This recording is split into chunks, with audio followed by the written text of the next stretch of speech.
네, 오늘은 전도서 1장 15절 말씀을 공부하겠습니다.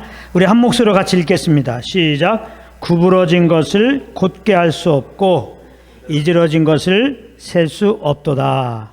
아멘. 네, 오늘 이 말씀인데요. 구부러진 것을 곧게 할 수 없다. 여기서 이제 이 구부러진 것이라고 한 것은 첫사람 아담이 죄를 범했잖아요. 그 죄를 범한 것을 말하는 거예요. 죄를 범함으로 마음이 구부러졌어. 마음이. 그래서 어떻게 되냐면 이제 죄를 범한 인생들은요, 혹시 그 마음이 주님의 말씀 따라 살려고 해도요, 절대로 마지막에 보게 되면은 악을 범했어. 그게 이제 죄를 범한 인생들, 죄인된 인생들의 특징입니다. 구부러졌어요. 그런데 이제 이 전도서 7장 13절을 보게 되면은 하나님이 이렇게 허락했다는 겁니다. 전도서 7장 13절에 보면 하나님이 행하신 일을 보라. 하나님이 굽게 하신 것을 누가 능히 굽게 하셨느냐. 하나님이 굽게 하셨다는 겁니다. 이렇게 죄를 범해서 의지로 이렇게 내가 주인 되어 사는 삶을 살기로 했을 때 그냥 그렇게 허락할 수밖에 없는 겁니다. 우리가 그렇게 우리의 의지로 하나님의 말씀을 불순종해서 내 마음대로 살겠다는데 그냥 내어버려 두사, 그런 의미입니다. 내어버려 두사. 하나님이 굳게 하신 거, 하나님이 죄를 범하고 죄 가운데 가도록 그렇게 했다는 게 아니라 인생들이 하나님의 말씀을 어기고 이렇게 죄를 택해서 자기 마음대로 살 때 그냥 그것을 허락하셨다는 겁니다. 허락할 수밖에 없죠. 하나님은 어떻게 안 해요. 그 바로에 대해서 표현할 때 성경에 보게 되면 하나님이 바로의 마음을 강팍하게 하사, 하나님이 바로의 마음을 마치 막 강팍하게 한 것처럼 그건 아닙니다. 하나님의 그 모세를 통해 하나님의 음성을 듣고 순종할 수도 있고 안 순종할 수 있어요. 거기에 대해서 참 부드러운 마음으로 따를 수도 있고 이렇게 강팍하게 노할 수도 있는데 그런 하나님이 자유를 주셨다니까요. 근데 모세를 통해 하나님의 음성을 듣고 바로는 마음을 강팍하게 한 거예요. 불순종을 택한 겁니다. 강팍해진 겁니다. 그랬을 때 하나님이 그냥 내어버려 두었다는 의미입니다. 그가 강팍함을 택했을 때 내어버려 두었다. 그런 의미로 이제 하나님이 강팍해 하셨다, 이제 그거거든요. 여기서도 하나님이 굳게 하셨다. 사람이 굽은 길을 택한 겁니다. 죄 가운데 가는 길로 택한 겁니다. 그냥 내어 둔 거예요. 그거 어떻게 할 수 없잖아요. 그래서 그걸 갖다가 이제 하나님이 굳게 하신 거. 그렇게 표현했는데, 아무튼 하나님이 굳게 하신 걸 누가 능히 굳게 하겠느냐. 이 말은 뭐냐면, 이 죄인들을 누가 온전한 자로 만들 수 있냐 이 말이에요. 우리가 하나님을 떠나 죄인 되었는데, 하나님 보실 때 이거 완전히 타락한 자가 되었는데, 어떠한 교육으로, 어떠한 종교적인 그런 행위로 그 하나님 볼 때 타락한 자를 하나님 볼 때 의로운 자로 만들 수 있겠냐 이 말입니다. 안 되죠. 만약에 교육으로 사람들이 하나님 보실 때 온전한 사람을 만들 수 있다면요, 하나님이 이미 교육 잘 받아라 그러지. 유치원부터 시작해서 중학교, 고등학교 아무튼 빠짐없이 잘 수업 잘 참석해서 선생님 말씀 잘 듣고, 그래서 선생님들이 좋은 말 해주니까 그대로 살아라, 그럼 구원해 준다 그러겠지. 그렇게 안 말했거든요. 하나님이 물론 이스라엘 백성에게 율법을 주셨어요. 그것은 율법을 잘 지키면 내가 구원해 줄게. 맞아요. 율법을 잘 지키면 살리라 그랬어요. 그러나 우리는 하나님께서 이미 구부러져 갖고 우리 힘으로 굳게 할 수 없어요. 우리가 하나님을 떠난 상태에서, 이 타락된 상태에서, 죄성을 가진 상태에서 하나님이 원하는 대로 온전하게 살 수가 없다니까요. 그러니까 우리가 율법을 잘 지켜서 하나님을 기쁘게 드리려고 그러면 안 돼요. 율법 주신 건 그거 잘 지켜서 나를 기쁘게 해봐라. 그걸 잘 지켜서 구원도 받을 수 있으니까 한번 잘 지켜봐라. 그런 의도로 주신 게 아닙니다. 그래서 하나님이 이제 이 율법을 주신 것은 이렇게 죄를 깨닫고,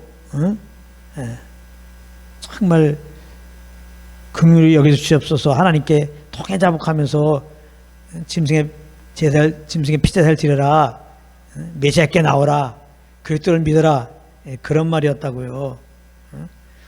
정말 그리스도를 믿고 그 믿음으로 살라, 그런 의미로 율법을 준 거예요. 그러니까 이게 잘 아셔야 돼요. 그러니까 절대 율법 지켜도 구원 못 받습니다. 우리 연약하기 때문에 못 지켜서. 그러니까 우리는 예수 믿고 구원받는 거고, 믿은 다음에도 또 율법을 잘 지켜서 하나님을 기쁘게 드린다 이 말이에요. 그렇지 않아요. 예수 믿고 구원받아 우리는 또 여전히 연약해요.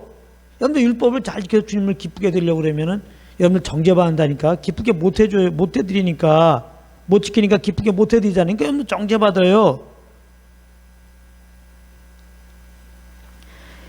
그 율법의 역할은 그대로 유지가 됩니다. 율법도 필요하죠. 그러니까 우리가 예수 믿는 다음 율법도 공부해야 돼요. 그러니까 율법을 보면서 내가 정말 내가 잘못 살고 있구나. 그걸 알 수 있잖아요. 그잖아요. 율법은 우리 믿는 자들의 지침서예요. 우리가 율법에 나온 그 길로 가야 됩니다. 율법이 요구하는 길은 뭐예요? 사랑하라는 거냐, 사랑. 사랑하라. 예수 우리를 사랑으로 사랑하라. 그 말이 율법이 요구하는 거예요. 그걸 알아야지. 그렇기 때문에 그 율법을 공부해야지. 내가 정말 이렇게 형제를 사랑하지 못하고 모든 동기가 사랑으로 하지 않은 것을 발견되면서 거기서 이제 내가 주님께 회개할 거 아니에요. 겸손한 마음을 가지고 이게 내 의로는 안 되는구나 하면서 이제 다시 한번 나를 구원하시고 내 안에 오셔서 나를 친히 인도하시는 성령님의 음성에 듣는 자리로 가서 이게 내 의로 살면은 이거 하나님을 기쁘게 하는 삶이 안 되는구나. 그 형제를 사랑하는 삶이 안 되는구나 하면서 성령 음성의 귀를 기울이면 성령님은 예수께서 십자가에 하나님의 사랑을 알려주잖아요. 그래서 그 주님의 사랑 때문에 그 감동 가운데서 이렇게 이제 움직이게 하시잖아요. 성령을 쫓을 때만이 이제 율법 요구를 이루는 삶이 되는 거예요. 그래서 예수 믿고 구원받은 우리들은 이제 율법 조문을 잘 지켜드리는 것으로 하나님을 기쁘게 드리고 그런 걸 보고 주님 잘 섬긴다 그러는 게 아니에요. 예수 믿고 구원받은 다음에 이제 우리 안에 오신 그 성령과 교통 속에서 이분이 주시는 대로 우리가 사는 거, 이분이 주시는 감동 따라 그것이 예배입니다. 그래서 예수님이 그랬잖아요. 신령과 진정으로 예배하라. 신령, 선생님께서 진리, 우리의 진리기로 이렇게 인도하신 대로 그 주시는 감동 따라 그 소감 따라 거하는 거, 그렇게 사는 게 그게 예배라는 거예요. 다른 것이 아닙니다. 그러면 성령을 쫓아가게 되면 절대로 말씀을 초월하지 않죠. 어떤 사람이 이렇게 성령을 쫓아 살라 그러면은 성령을 쫓아 산다 그러는데 말씀을 막 초월해서 막 살아. 그렇게 하면 될 수 없어. 막 마음대로 막 죄를 보면서 그런 게 성령 인도함이래. 그럴 수가 있거든요. 그건 잘못된 겁니다. 성령님은 하나님의 그 진리로 우리 인도하신다. 진리의 영입니다. 그래서 이 구부러진 거를 우리가 죄를 범했는데 우리가 어떠한 선행으로 어떠한 종교적인 행위로 우리가 하나님이 원하시는 그런 온전한 자가 될 수 없어요. 그걸 말하는 게 구부러진 것을 곱게 할 수 없다. 사람으로는 구원받을 수 없는 거예요. 그래서 하나님이 이제 그런 사랑이시기 때문에 이렇게 구부러진 이미 주님을 떠난 내가 주인 되어서 하나님께 원수된 우리들을 사랑하셔서 창세부터 예비하신 그 아들을 구약에는 보낸다고 말씀하시고 메시아를 보낸다고 말씀하시고 2000년 전에 그 아들을 보내신 거예요. 그래서 우리 죄를 대신 짊어지고 십자가에 피 흘려 죽으시고 부활하니 그 예수를 믿을 때 죄 용서하시고 예수의 생명을 주시고 우리를 겁나게 하는 거죠. 그러니까 이제 구부러진 것을 곱게 할 수 없어요. 이미 타락한 우리들은 재생불가입니다. 재생불가예요. 재생불가예요. 신앙생활을 자꾸 리모델링 같이 생각하면 안 돼요. 이제 우리 아담에서 나온 나, 이거 성경에는 옛사람이라고 그러거든요. 옛사람은 그리스도와 함께 죽였어요. 죽게 하셨어요. 아주 그냥 장사 지낸 바 되었다고요. 하나님은 옛사람을 기대하지 않아요. 우리는 그리스도와 함께 지금 죽은 자예요. 근데 그걸 모르고 자꾸 예수 믿고 구원받은 다음에 옛사람으로 주님을 기쁘게 드리려고 한단 말이에요. 내 의로 주님을 기쁘게 해드리려고 하는 게 다 옛사람으로 하는 거예요. 내 의로 사는 사람, 내 정욕 따라 사는 사람. 이거는 그리스도와 함께 죽었어요. 죄의 종노라는 나는 죽었다고. 그렇기 때문에 옛사람으로 살면 안 되는 거예요. 내 의로 살면 안 되는 거죠. 내가 그리스도와 함께 죽었다는 걸 모르니까 자꾸 내가 사는 거예요. 그래서 신앙은 이 계시로부터 시작하는데 어떤 계시? 나는 예수 믿음으로 말미암아 그리스도와 함께 나가 죽었다. 내가 죽었다는 걸 알아야 내가 안 나타나지. 아주 오늘 말씀 듣다가 나는 그리스도와 함께 죽었다는 걸 아시기 바랍니다. 이런 거 있잖아요. 내가 누군데 이런 거. 나 지금 죽겠어. 나 지금 우울해. 내가 가진 꿈이 과연 이루어질까? 이 나로부터 출발된 거 이거. 그러나 나 죽었어. 내가 살았다는 증명이에요. 여러분들 자꾸 내가 누군데 말이지. 내가 힘드네 뭐. 내가 잘났네. 이거 다 이거 죽은 자예요. 이거 징그러운 것입니다. 하나님 볼 때는 시체가 일어나서 움직인다면 얼마나 징그러워.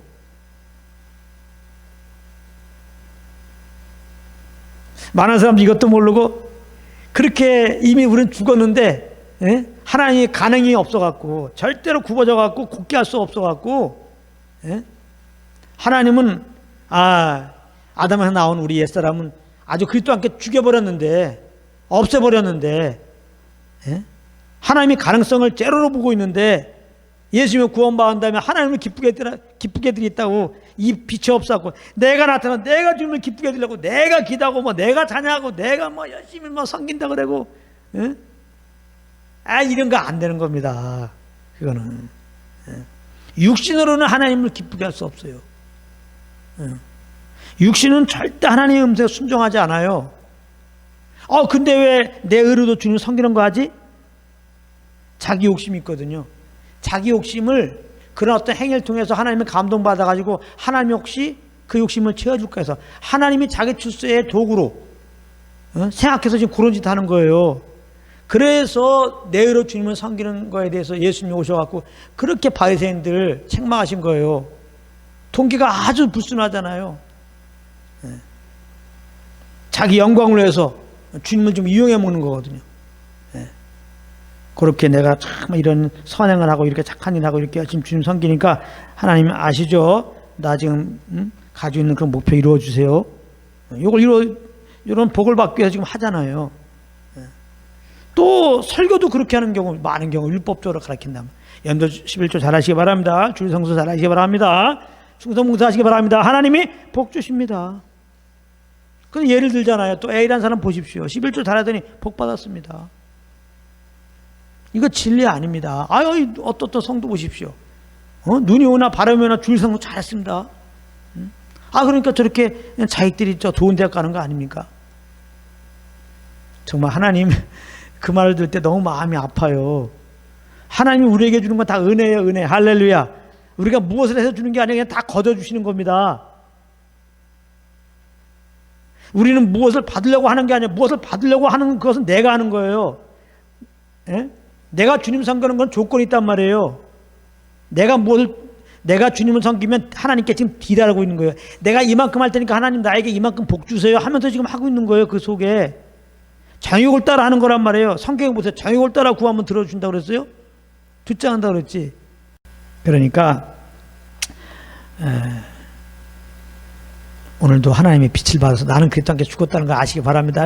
여러분들 이 빛만 임하면 나는 우울해. 이거 이길 수 있어요. 나 우울한 난 죽었지. 이렇게 되죠.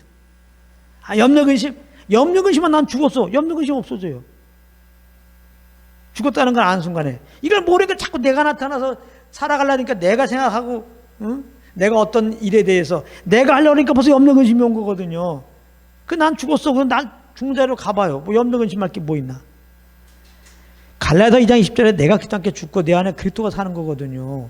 우리는 그리스도가 사는 삶이 돼야 되는 거예요. 그리스도가 사는 사람은 뭐예요? 성령을 쫓아 사는 거예요. 그리스도가 내 안에 오셔서 지금 나에게 감동 주시고 생각을 주시고 행할 그런 소원함을 주신단 말이에요. 그럼 주님이 주시는 그런 생각만 하세요. 그럼 주님이 우리에게 염려 근심 생각 주냐고. 성령님이 우리 안에 와서 우울한 생각을 주냐고요. 내가 그리스도와 함께 죽었다는 것을 알므로 염려 근심 내려놓고 그 다음에는 나는 그리스도로 살았단 말이에요. 그리스도가 내 안에 산단 말이에요. 그리스도가 사는 삶이 뭐예요? 성령님이 지금 나에게 준 생각, 그 생각만 하세요. 그럼 그 성령님은 막 염려하려고 그러면 염려 내려놔. 염려한 넌 죽었어. 내가 주는 소망의 생각을 해. 할렐루야. 그리고 내가 주는 그 일에 염려하지 말고 괜히 염려하면서 그 입을 뒤집어 쓰지 말고 내가 주의 감동 주는 그 일 하고 있어. 그러면 돼.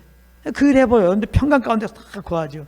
성령님이 주는 생각과 그 일 해보세요. 평안 안에 거하죠. 성령의 음성 듣는 게 너무 중요하죠. 근데 왜 못 들어요? 내가 살아있으니까 못 듣죠. 내가 그리스도와 함께 죽었다는 걸 알아야지 성령의 음성을 듣는 거죠. 나는 그리스도와 함께 죽었고 나는 예수 그리스도의 그 부활의 새 생명으로 새롭게 된 자예요. 이 생명으로 살아가야 되는데 이 생명으로 사는 게 성령을 쫓는 거거든요. 그러니까 그리스도 안에 내가 누군지를 알아야 돼. 그리스도에서 나는 예수 그리스도의 새 생명으로 새롭게 된 자예요. 그리스도가 이 땅에 성령을 쫓아 사신 것처럼 성령을 쫓아 행함으로 말미암아 그리스도가 이 땅에서 빛된 삶처럼 빛된 삶을 산 것처럼 우리는 그 생명으로 살아서 빛으로 사는 사람이 산 자가 된 거예요. 그래서 너희는 세상의 빛이라고 그랬잖아. 또 마태복음에 너희는 세상의 빛이라고 그랬어요. 빛이라고 그랬어. 그리스도 안에서 우리는 빛이라고 그랬는데도 불구하고 자꾸 내가 빛이 되자 또 그런단 말이에요. 빛이 되도록 합시다. 주님이 소금이라고 그랬단 말이에요.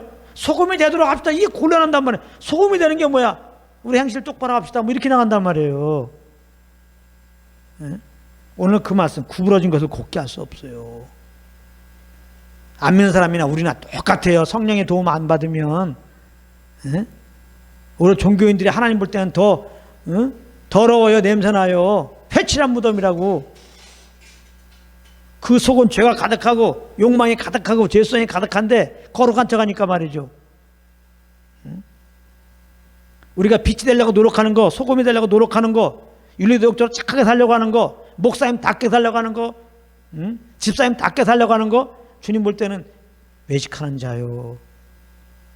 칭찬하지 않아요. 바리새인들 칭찬합니까? 여러분 착각하지 말게. 바리새인들은 사기치고 사람들에게 막 욕하고 축하면 싸우고 그런 사람들이 아니에요. 윤리도덕적인 기준으로 볼 때는요, 그들처럼 거룩하게 산 사람들이 없어요. 종교적으로 볼 때도 그들처럼 온전히 주님 섬긴 사람이 없어요. 그들은 율법을 다 외우고 606가지 계명을 외우고 그 계명 이상의 계명을 만들어 놓고 그렇게 살려고 했던 사람들이에요. 착각하면 안 돼요. 바리새인들 막 예수님 욕했다고, 예수님만 이렇게 야단쳤다고 아주 동네 불량바 같은 그런 삶을 살았다고 생각하면 착각입니다. 보통 사람은 도저히 따라갈 수 없는 거의 신의 수준으로 산 거예요. 사도 바울은 이렇게 고백하죠. 나는 예수 믿기 전에 율법의 의로는 흠이 없다. 얼마나 당당한 겁니까? 그는 온통 율법을 외우고 모든 걸 율법 따라 살려고도 한 거예요. 마음은 물론 못 따라가죠. 그래도 용서하려고 그러고, 그래도 이웃 도우려고 그러고, 진짜 비가 오나 눈이 오나 그래도 예배 시간 지키려고 그러고, 진짜 내 속에서는 하고 싶지 않아도 그래도 땀 뻘뻘 흘리면서 주님께 맡기는 충성스럽게 겉으로는 보였다 이 말입니다. 근데 주님은 냄새난다는 거 아니에요. 가식이라는 거 아니에요. 내 마음에서 우러나온 게 아니라는 거예요. 난 순수하게 나를 위해서 그렇게 하는 게 아니라는 거예요. 내 자신을 위해서 그런 거지. 내 이름 내기 위해서 그런 거지. 내 정욕을 위해서 그런 거지. 구부러진 것 곱게 할 수 없다. 아무리 그런다고 내가 의롭다고 하는 게 아니다. 하나님은 아담에서 나온 우리들을 다 그리스도와 함께 다 처리하셨어요. 죽이셨다고요. 우리는 그리스도와 함께 죽었어요. 이제 나는 없기. 나는 없습니다. 그리고 예수님 부활하실 때 그 부활의 스님은 날 새롭게 하신 거예요. 그게 나입니다. 그리스도 안에서. 그래서 그리스도 안에는 우리가 할 게 뭐예요? 항상 감사하고 항상 기뻐하고 그럴 수밖에 없는 자예요. 그냥 빛 대신 예수님같이 살 수밖에 없는 그런 그 그리스도 안에서 빛이 된 겁니다. 그 빛된 예수의 생명은 겁났어요. 예수님도 하나님의 아들이잖아요. 예수님의 구원받은 우리도 하나님의 아들이에요. 동일한 예수님의 생명이 겁났거든요. 그래서 예수님 우리 맏형이에요. 우리 예수님의 동생이에요. 예수님도 우리가 예수님에 대해서 형제라고 하는 걸 부끄러워하지 않는다고 그랬어요. 예수님 이 땅에 사신 것은 우리 믿는 자들의 봉이라니까요. 온전히 성령님만 쫓았잖아요. 마찬가지로 예수님의 구원받은 우리들은 그러므로 성령만 쫓아 살 자예요. 그게 그리스도 안에서 우리예요. 그러니까 예배 그러면 복잡한 게 아니에요. 예배는 그냥 그리스도 안에 새로 겁난 그 사람으로 사는 거예요. 그냥 예수 믿기 전에 아담 안에서 타락한 본성을 가지고 그렇게 주님께 원수로 행하는 그런 구부러진 삶을 살았죠. 죄된 삶을 살았죠. 그냥 그게 자연스럽죠. 육체의 죄형을 따라 사니까요. 예수님을 구원받은 우리들은 예수님과 함께 그런 옛사람이 죽었고 죄의 종로라는 옛사람이 죽었고 예수의 생명으로 새롭게 된 이 사람으로 사는 거예요. 신앙생활이라는 것은 이 사람을 사는 건 뭐예요? 성령을 쫓는 거예요. 성령을 쫓으려고 노력이 아니라 그냥 성령을 쫓아 사는 거예요. 그냥 자연스럽게. 성령을 쫓는 게 어려운 게 아니에요. 내가 그리스도와 함께 죽었다는 것을 알고 내가 살지 않고 난 거듭났지, 난 예수의 생명을 새롭게 됐지, 그럼 이제 성령을 쫓아 살아야지 하면서 여러분들 성령님이 내 안에 계시고 나를 인도하는 것을 의식하고 이렇게 성령님이 나에게 주는 감동, 이렇게 성령님이 나에게 어떤 감동 주시냐 그러면 감동이 와요. 거듭난 사람은 와요. 내가 살지 않고 그리스도로 살겠습니다, 그때 영을 쫓아 살겠습니다, 이렇게 있으면 성령이 주시는 감동이 있어요. 그 감동 따라 살면 돼요. 그 소원 따라 그냥 살면 돼요. 워낙 우리는 이제 옛사람을 사는 게 이제 거기 익숙해지고 습관됐기 때문에 물론 이제 성령 음성을 잘 분별을 못할 수는 있어요. 그래서 이제 이렇게 말씀 공부가 필요하고 교회가 필요하고 인도자가 필요하죠. 말하자면 아이가 태어났을 때 부모처럼 살 수 있죠. 그 DNA가 갖고 태어났는데 아이들 크면 거의 부모님과 얼굴도 비슷하고 목소리도 비슷하잖아요. 그 DNA를 갖고 태어났으니. 그러나 그럼에도 불구하고 어릴 때는 어떻게 보면은 이거 사람 노릇 못 하잖아요. 그죠? 제일 태어나자마자 하는 그냥 눈도 못 뜨고 그러잖아요. 말도 못 알아듣고 아무 때나 똥 싸고 걷지도 못하고 사람 같지도 않아요. 태어나면은. 그러잖아요. 그러니까 부모님의 보호를 받죠. 가정에서 이렇게 보호되죠. 부모가 젖도 먹이고. 그러니까 부모의 보호 아래 있으면 점점 젖을 먹으면서 커지면서 부모처럼 되는 거예요. 그러니까 예수님이 구원받는다면 절대적으로 주의 몸된 교회와 함께 해야 되는 거죠. 정말 자기를 잘 인도하는 위임 인도자가 다 있거든요. 잘 만나야죠. 그 인도자는 성령으로 말미암아 복음을 증거하는 자가 돼야 돼요. 그 공동체는 성령의 이끌림 받는 공동체가 돼야 돼요. 이게 물론 전제가 됩니다. 그래서 성령으로 말미암아 이렇게 복음의 말씀을 통하여 하나님의 예수 그리스도의 은혜와 십자가의 은혜와 하나님의 사랑을 이렇게 알게 됩니다. 그게 젖 먹는 것 똑같아요. 그러니까 주님을 아는 게 잘하는 거예요. 그러니까 성령으로 말미암아 복음을 들으면 주님을 알면 알수록 그게 이제 영적으로 자라가져 갖고 주님을 아는 게 또 믿음이 돼서 주님을 더 알면 더 큰 믿음이 돼 가지고 그래서 이제 그 아는 대로 행하는 거죠. 그 믿음 따라 행하는 거죠. 내가 하는 게 아니라 나를 알게 하신 그 주님이 주신 그 믿음이 날 이끌어가는 거죠.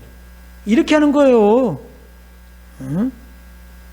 그러니까 이 아이가 태어난 다음에 엄마처럼 하려고 막 흉내내려고 그러면 얼마나 웃겨. 되지도 않는 거죠. 조그만 아이가, 아무것도 모르는 아이가 아빠를 기쁘게 해드리겠다고 그렇게 아빠 수준으로 살면 안 되죠. 그렇게 말하려고 하고 그렇게 아빠처럼 돈 벌려고 하고 그러면 그게 안 어울리잖아요. 그 조그만 아이가. 이잖아요. 그래서 예수님이 구원받은 다음에는 뭘 해서 기쁘게 해드리는 게 아니라 자꾸 그냥 주님의 사랑을 더 아는 시간 가지라고. 자꾸 아이가 태어나 자꾸 엄마가 준 젖 잘 먹고 그런 것처럼 참 뭐 일도 안 시키잖아요. 뭐 시키면 뭐 하고 이제 자라 그러면 등 두들겨주고 배 두들겨주면 자고 그냥 그러는 거예요. 그러니까 예수님을 구원받은 다음에는 자꾸 뭘 해드리려고 하지 말고 마리아가 예수님 발 앞에서 주의 음성 듣는 것처럼 이게 가장 좋은 길 택했다고 그랬잖아요. 자꾸 성령으로 말미암아 이 복음을 들음으로 주님을 알려고 하란 말이에요. 주님의 그 사랑과 은혜를. 자꾸 복음의 말씀 들어야 돼요. 복음의 말씀. 아이가 그냥 그 엄마 젖을 잘 먹어야지. 그냥 그래 뭐 이렇게 우유도 먹을 수 있는데 약간 그 상한 우유 같은 거 먹어봐요. 그럼 으악! 이거 안 되잖아요. 근데 많은 사람들이 복음을 들어야지 영적으로 자라는데 안타깝게도 이 온전한 복음이 많이 선포가 안 돼요. 이 상한 복음을 들어. 이걸 보고 다른 복음이라는 거예요. 다른 복음은 상한 복음이에요. 부패된 복음, 부패된 말씀. 그걸 들어놓으면 이 부패된 복음은 뭐예요? 아까 말했죠. 그리스도와 함께 난 죽었는데 자꾸 내가 살아서 주님을 기쁘게 해드리라고 그러는 거예요. 그러니까 주님을 더 모르게 되는 거예요. 이상한 자가 되는 거예요. 아이가 막 아빠 흉내내고 앉아있고 말이지. 아빠를 기쁘게 해드리겠다고 말이지. 그래서 직장 간다고 가고 있고 말이지. 지금 젖만 먹고 그냥 강보에 누워 있어갖고 그냥 그래야 되는데 이게 되지도 않는 일을 가리키니까 이상한 애가 되는 거예요. 처음에는 항상 주님을 아는 거예요. 아니 사도 바울도 나는 그냥 그래서 예수가 그 십자가 못 박힌 것만 알기로 작정했다 그냥. 그리고 그걸 깨달은 거야. 아, 구부러진 것은 곧 깨어서 나는 죽었다 깨어나도 주님을 기쁘게 할 수 없구나. 사도 바울은 그걸 깨달은 거예요. 내가 할 수 있는 거는 주님은 봐요. 구부러진 것이 어떻게 펴져요? 구부러진 건 못 펴요. 응? 구부러진 것은 버려야 돼요. 십자가로 하나님이 그리스도와 함께 버려버린 거 우리를. 하나님 그래서 우리의 어떤 리모델링의 삶이 되면 안 되고 십자가에 죽으시고 부활하신 예수님의 믿음으로 이제 우리를 새롭게 하시는 거예요. 그 믿음은 예수님의 새 생명으로 새 사람이 되게 해버린 거예요. 새로운 피조물을 낸다고 그랬잖아요. 예수 믿으면 아주 새 사람이 돼버린 거예요. 응? 그리스도 십자가로 그냥 우리 옛사람을 헐어버리고 옛집을 예수 믿으면 예수의 생명을 새롭게 한 거라니까. 예. 그래서 이 새로운 깨된 집에서 사는 거, 새로운 데로 사는 거는 오직 성령을 쫓는 거예요. 예. 내가 살려니까 힘들죠. 그러나 성령께서 그냥 가만히 있다가 성령의 음성을 듣다가 성령께서 주시는 그런 감동 따라 말하고 행해 보세요. 내 심령이 너무나 자유하고요. 어떤 환경이 되더라도 감사 기쁨이 끊어지지 않아요. 그러니까 그리스도 안에 있는 자는, 이 새 생명 가진 자는 항상 기뻐하고 심하고 기도하고 범사에 감사하라 그러죠. 그렇게 사신 자가 되었다는 겁니다. 성령과 동행하지 못하니까 그걸 못 경험하죠. 아, 이걸 모르니까 이게 상한 복음 들어가지고 여러분들 그리스도께서 항상 기뻐하고 심하고 기도하고 범사에 감사하라고 그랬습니다. 여러분들 예수 믿고 그러는데 더군다나 집사님 돼가지고 기뻐하도록 하십시오. 이거 기도하도록 하십시오. 네, 감사하도록 노력하십시오. 이런 식으로 하면 안 된단 말이에요. 그 율법적인 말. 여러분들이 말씀을 볼 때 내가 이 말씀을 지키려고 하면 다 율법적이 되는 거예요. 상한 복음이 돼버린 거예요. 그거는. 여러분들은 말씀을 보면서 아, 난 구부러진 자구나. 난 죽었다 깨어나도 이 말씀 못 지킨 자구나. 그렇게 깨달아져야 돼요. 그래서 나는 이제는 난 죽어야 돼. 그냥 거기서 끝나야 돼요, 여러분들. 근데 이제 하나님이 사랑하셔서 이런 죄인을 구원하시려고 그 아들 보내서 날 살렸구나. 나 새롭게 하셨구나. 응? 그 새롭게 된 나는 성령을 쫓아 살아야겠구나. 해가지고 말씀을 통해서 나는 오직 성령의 음성이 아니면 안 돼. 이렇게 돼야 돼요. 말씀을 보다가 어이구 이 말씀 좋은 말씀이네. 이 말씀 내가 지켜야지. 그럼 여러분들 안 되는 거예요. 잘못 교육받은 거야. 말씀을 보다가는 딱 요거 하나 깨달아야 돼. 난 죽을 죄인이구나. 난 구부러졌구나. 나는 구제불능이구나 도대체. 응? 말씀 보면서 이런 나를 하나님이 그 안을 통하여 나를 이렇게 살렸으니 하나님이 정말 사랑이시구나. 나를 새롭게 하실 뿐만 아니라 내 안에 성령으로 오셔서 나를 이끌어 가시구나. 한숨 쉬어야 돼. 너무나 감사합니다. 이걸 나에게 이 말씀 지키라고 주셨으면 우리가 어떻게 하냐는 말이야. 아무리 구원받아도. 그냥 성령만 쫓아 헤매하면 이 말씀의 요구를 이루는 삶이 된다는 거예요. 그냥 선언께 주시는 감동 따라만 살면. 그래서 말씀을 통해서 나는 정말 예수님이 없으면 안 돼요. 성령님이 없으면 안 돼요. 그래야 돼요. 이 말씀 끝난 다음에 반응은 오직 내 안에 계신 성령님과 더 길을 기울이고 이 주님만 따라가야지. 이렇게 돼서 선생님께서 지금 나에게 주는 감동과 소원이 뭘까 해서 그냥 곧 주는 감동만큼 말하고 행하고 이러한 자리로 가면 여러분들은 할렐루야. 꼭 그렇게 하시기 바랍니다. 예? 그러면 여러분들 심령에는요 주님과 늘 교통가운데 있고 아는 걸로 거하기 때문에 정말 주님이 주신 기쁨과 감사가 넘쳐요. 오늘 말씀 보세요. 그 다음에 이지러진 것을 셀 수 없다. 이게 무슨 말입니까? 우리나라는 이지러진 거니까 좀 어려운데 이거는 사실은 영어로 말하면 래킹이거든요. 래킹. 부족한 거, 없어진 거 말하는 거야. 이지러진 거 셀 수 없다. 이 말은 부족한 거, 없어진 걸 셀 수 없다. 이게 무슨 말이냐? 우리가 죄를 범해서 주님을 떠났어요. 하나님을 떠남으로 말미암아 우리가 얼마나 많이 부족해요. 부족한 게 한두 가지야. 하나님을 떠나갖고 하나님을 떠나지 않을 때는 부족함이 없어요. 하나님과 함께하면 특징이 뭐예요? 부족함이 없어요. 하나님을 떠나면 부족함 투성이에요. 아예 하나님을 떠날 때는 없어졌어. 그러니까 하나님을 떠난 상태에서 부족하게 된 거, 없어진 거 셀 수가 있어요? 하나님을 떠난 인생은 한마디로 말해서 부족한 인생이에요. 많은 사람들이 이 부족함 채우려고 뭘 부족해요? 외적으로 부족한 건 아니죠. 지금 솔로몬이 썼잖아요. 솔로몬은 만왕의 왕이야. 돈도 많고 권력도 많고 부족함이 없어요. 이건 물질적인 부분을 얘기하는 게 아니라 심령을 말하는 거지. 하나님을 떠난 심령, 그 무엇으로 채울 수 있냐 말이야. 항상 부족하지. 예? 아무리 돈을 많이 벌어도 그래요. 아무리 뭐 큰 집을 갖고, 아무리 뭐 자동차를 몇 개를 가지고 있고, 아무리 뭐 사람들로부터 인정받고 칭찬받고 자기 명예가 드높여졌더라도 그런 것들이 그 심령을 채우는 게 아니라고요. 하나님을 떠나서 이렇게 부족함이 있는 거예요. 부족함을 느끼는 거예요. 항상 만족감이 없는 거예요. 세상 것을 다 얻었다 할지라도 셀 수가 없어요. 부족함이 셀 엄두가 안 나죠. 어떤 걸로 채워주지 않으니까. 그래서 부족한 것 또 없어지고 그런 거예요. 뭔가 지금 없어졌어. 인생들은 하나님을 떠난 순간에 뭔가 있어야 되는데 뭐가 있어요? 주님이 내 안에 계셔야 되는데, 내가 주님과 교제 가운데 있어야 되는데, 주님을 떠난 인생들은 이게 제일 중요한 건데, 그러니까 이게 뭔가 없어졌어. 근데 없어진 게 또 뭔지를 몰라. 그러니까 셀 수도 없어. 예. 부족한 것, 없어진 것, 그것은 하나님을 떠나서 그래요. 십자가에 죽으시고 부활한 예수님을 구주로 내 마음에 영접하는 순간, 내 마음에 하나님이 딱 오는 순간 부족함이 없어져요. 뭔가 없어졌는데 뭔가 채워져 있어. 예수 한 분으로 만족하게 되는 겁니다. 주님 한 분으로 만족하게 되는 거예요. 할렐루야. 시편 23편에 보면은 여호와 나의 목자신 내가 부족함이 없다. 부족함이 없다. 응? 다윗이 하나님을 주님으로 딱 모시고 사니까 부족함이 없단 말이에요, 지금. 응? 그가 나를 푸른 초장에 누이시면 쉴 만한 물가로 인도하신도다. 다윗이 하나님 마음에 합했다는데 어떤 은혜를 주신 거예요? 주님을 주인으로 인정하고 삶 속에서 내가 주인 되어 살지 않고 항상 주님이 이끌었단 말이에요. 마치 양들이 자기를 이끌려 다니면 양들이 부족함이 없잖아요.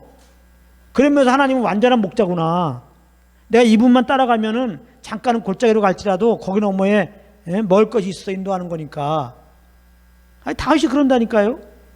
다윗이 양들을 이끌 때 어떨 때 보면은 이제는 저 골짜기를 넘어가야 양들이 먹을 게 있어. 그래서 목자가 양들을 이끈다면 골짜기를 지나간다면 어떤 양은요, 아유 골짜기 나 못 들어가, 저기 못 지나가, 죽게 생겨서, 눈물의 골짜기, 사명의 골짜기, 막 그런단 말이에요. 다윗이 답답해요. 야, 요것만 지나가면 저기 정말 풍성한 양식이 있어. 그리고 걱정하지 마. 여기 넘어갈 때, 이 골짜기 넘어갈 때, 물을 건널 때 걱정하지 마. 내가 너를 안고 건너갈게. 할렐루야. 이거였는데 발발발 떨고 있어요. 그런 걸 생각할 때, 내가 정말 하나님을 나의 주인으로 인정하고 그분만 따라가면 진짜 어떤 위경 속에서 어려움이 없는 걸 경험하는 거죠. 여호와 나의 목자, 내가 부족함이 없다. 정말 주님만 따라갔을 때 이렇게 내 마음이 부족함이 없었다. 뭐가 채워진 거 있다. 더 이상 이 세상에 소망이 없어진다. 그래서 결론을 내면 하나님을 떠난 인생들은 이미 구부러진 몸이에요. 우리 힘으로 절대 펼 수 없습니다. 우리는 항상 부족해. 뭘 해도 부족해요. 뭘 해도 없어진 것처럼 허전합니다. 공허해요. 만족이 없습니다. 그리고 그 결국은 사망이고 하나님의 심판이고 영원한 불족입니다. 그래서 오늘은 또 하나님을 떠난 인생들은 구부러진 인생이다, 이지러진 인생이다 얘기하면서 뭐 말해? 또 복음을 말하는 거예요. 복음을. 그러니까 다 내려놓고 구부러진 거 피려고 종교적으로 열심히 노력하고 착한 일을 하고 선행하려고 하지 말고, 또 내 마음에 부족한 거, 이 공허한 거 채우려고 다 인간적으로 또 뭔가를 이렇게 행복을 찾아서 평안을 찾아서 그렇게 땀 뻘뻘 흘리면서 뭔가 내 속을 채우려고 만족감을 얻으려고 그런 짓 하지 말고, 다 바람 잡는 거니까 회개하고 예수 믿으라는 그 말입니다. 그래서 새 사람이다라는 거예요, 근본적으로. 그 다음에 새 사람의 삶으로 인도하시는 성령을 쫓아 살라는 겁니다. 여기 계신 분들은 대부분 예수 믿으니까 여러분들은 정말 더 성령과 동행함으로 말미암아 정말 주님부터 공급하는 그 위로와 그 평강과 그 행복함을 받음으로 말미암아 여러분들은 예수 한 분으로 만족하고 이 땅에 소망을 두고, 내가 이 땅에 소망을 두는 건 다른 것 아니다. 이 좋으신 주님을 누구나 영접함으로 이렇게 행복한 삶을 살게 하는 예수의 복음을 증거하기 위해서 이 땅에 존재하는 자인 것을 알고, 그렇게 성령을 쫓아 주님으로 만족하면서 그 복음을 증거하는, 그러다가 주님 오시면 기쁨과 감격 가운데 주님 나라에 가는 여러분들 되시기를 예수 이름으로 축복합니다.